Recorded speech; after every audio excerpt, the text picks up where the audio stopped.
Greetings, ladies and gentlemen, and welcome to this latest edition of Tales from Outer Space. And as always, I hope that you enjoy. Story number 1. Taken Care Of, written by Argus the Cat. When humanity first came onto the galactic scene, it was kind of boring. They were another young, honor warrior classified race that would soon burn themselves out with the constant fighting that went on between those in their sector. But the council made the notes and accepted their offer to join, and life went on. It wasn't until a few years later that they made news headlines in any meaningful way. A human cargo freighter got caught in a stellar phenomena and was drifting too close to the star. Local ships were too busy with their day jobs of traffic control and pirate hunting to actually help. So the ship was written off, with a letter of apology sent to the human government. 6 hours later, half of humanity's third Lance fleet jumped into the system, intercepting the transport, and burned out half their engines, dragging it out of the grip of the star's gravity. News cameras caught the whole thing, as well as the reactions of the planetary governor. When the morbidly obese Cathalk hailed the human ships demanding an explanation, he got a single sentence of response before they jumped away. "We take care of our own." For most people, the spectacle wore off soon. The news cycle, the only constant on every civilized world, rotated on. And we forgot about the humans. Except the Terrans. They were fascinated by the level of personal dedication the species showed, and their merchants and diplomats soon made their way to Earth and her colonies to establish relations with the new species.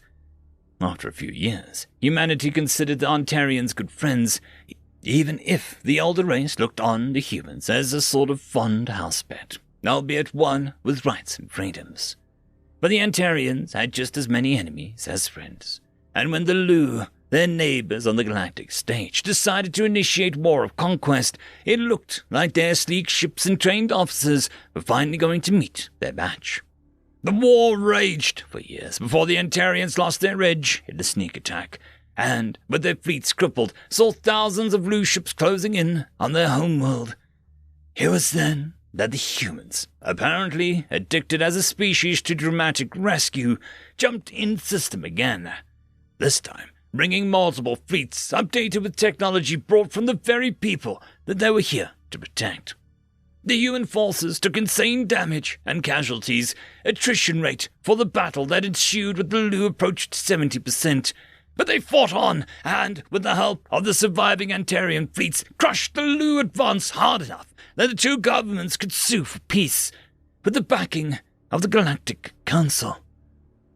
Again, everyone had questions in their minds. The two species were on good terms, yes, but they weren't even strategic or natural allies. Why would the humans send over their forces to another arm of the galaxy to help someone who wasn't really helping them?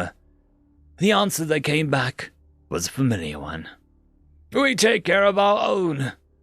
This time, the galaxy listened, and a pattern that had been establishing itself over the last decade became clear. A tiny farming colony has its moon hit by a rogue comet, and the 8th Huberg fleet is there to evacuate the 112 survivors. "We take care of our own." 6 diplomats, held hostage as political prisoners by the Greater Lovek Collective, are rescued by an unaffiliated human mercenary company, seemingly without any profit motive. "We take care of our own." An Ontarian family living on a trade planet during the war sees food and medicine show up on their doorstep every time a human merchant passes by. "We take care of our own." A human freighter captain is nearly killed in a bar fight after putting a wrench in one of the faces of the gangsters trying to extort his struggling engineer. "We take care of our own." The people of the galaxy look back over the last decade with humanity in the midst and see what has always been in front of them. A clear example of honor warrior classified race, yes, but one that moved to the extremes. Every one of them could become a warrior when the things they loved were threatened, and every one of them could be more than that. when they put down their guns and picked up a pen or a rake or a set of starship controls. They seemed to be enlightened warrior poets, and while the whole galactic community took notice of their altruism and dedication, the Council waited patiently for, as always happened, something to blacken their reputation. It came in the form of a newly established human colony on the garden moon of the gas giant in a previously uninhabited system. Several other non-human species had representation on the colony as well, including some Antarians, of course, but also several Lu families. The Lu, still reeling from their defeat in the war, had seen a fragmented government that led people from their society that wished to get away and start fresh, moving out to anywhere that would take them. The colony accepted them, with the majority of the colonists there understanding that these people weren't the ones that had killed so many human and Antarian soldiers during the war. The majority, though, wasn't everyone. And one day, a pair of human teenagers walking home from school came across several people, human and Antarian, and even one crocling, standing in a circle, taking turns throwing rocks or kicks into a cowering Lu on the ground. One of the kids ran for help. The other one dive-tackled one of the adults in the crowd and then put himself between the Lu and the mob. 4 minutes later, the other kid came back with everyone he could find in the nearby houses and shops. 2 minutes after that, local police arrived on scene, just in time to find the original mob beaten, bloodied, and tied on the sidewalk. Surprisingly, no one had seen who did it to them. The victim was hospitalized and expected to recover. When reporters, citizens, and Lu ambassador asked what was expected to happen to the attackers and if there would be a response given the nature of human devotion to each other, the chief of police for the colony gave a grim smile, pulled up the address to the colony's maximum security rehabilitation facility and said, "We'll take care of our own." End of story. Story number 2.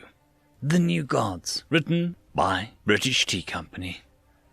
There had been massive panic amongst the creatures as they scrambled about in their underground cities and began to squeak in absolute horror at what had transpired that day. A god had not only just been slain, but torn apart and devoured by a pack of hideous giants.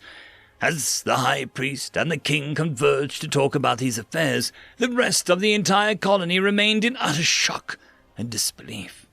The gods were titanic in size. When they bellowed, even the deepest reaches of the colony could hear their roars. When they stomped their feet, all the vicious predators would run away in sheer terror of being squashed under their hooves. As such, when the colony made their weekly offerings of food for the gods, they would always come and grace the colony with their presence, warding off predators and ensuring that the area would be safe for foraging once more. Yet now, something had killed the god. This would have been disastrous for the colony had the predators not been terrified of these monsters as well. Even the gods themselves were scared of these newcomers, and had all trampled away into the places far away in order to avoid these things. As of now, however, glimmers of hope began to emerge amongst the colony as the priests procured their solution.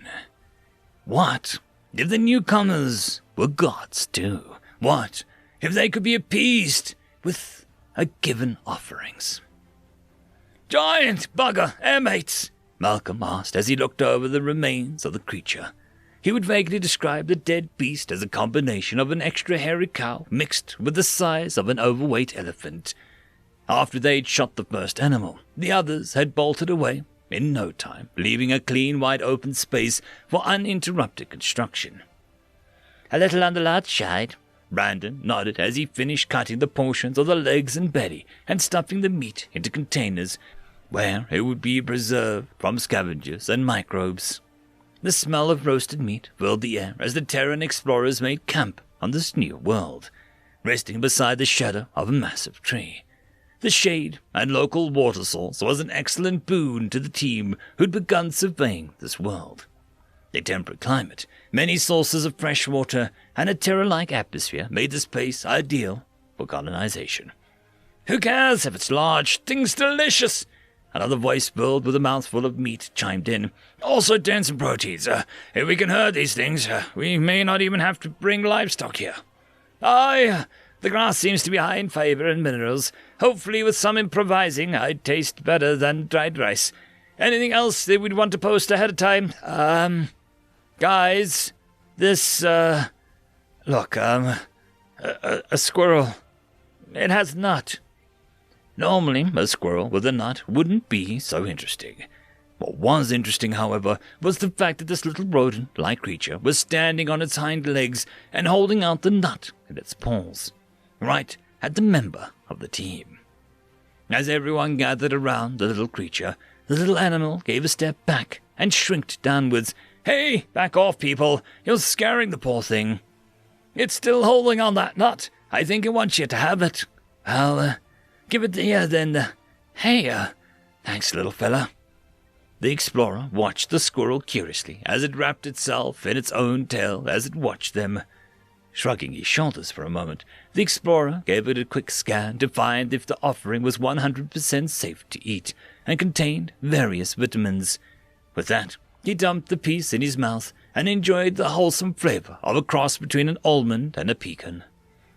No sooner had he finished eating, hundreds of these squirrels emerged from the tree that they sat under, all bearing various bits of foodstuffs that ranged from fruits to nuts. The team looked around at the throngs of animals, which all held out their own offerings, and looked at one another in complete disbelief. There was a tense silence for a moment, as these rodents all watched fearfully how the new gods would react. When one of these titans knelt down and began to collect these offerings, the colony was reassured with the fact that these new overlords would be appreciating these weekly tributes. End of story. The algorithm reckons you should be watching this video next, and I recommend that you should be always watching my video. So, click with energy! And yes, clicking that does help the channel. Thank you very much. I just want to quickly thank the T5 channel members and patrons. Alithia, Barky, Trygan95, Beautycure, Meridian117, Cam Maxwell, Casper Arnholt, Jordan Bucksborn, Angry Marine, Albard and Gusta, Savage Patch Papa, and Arcadian.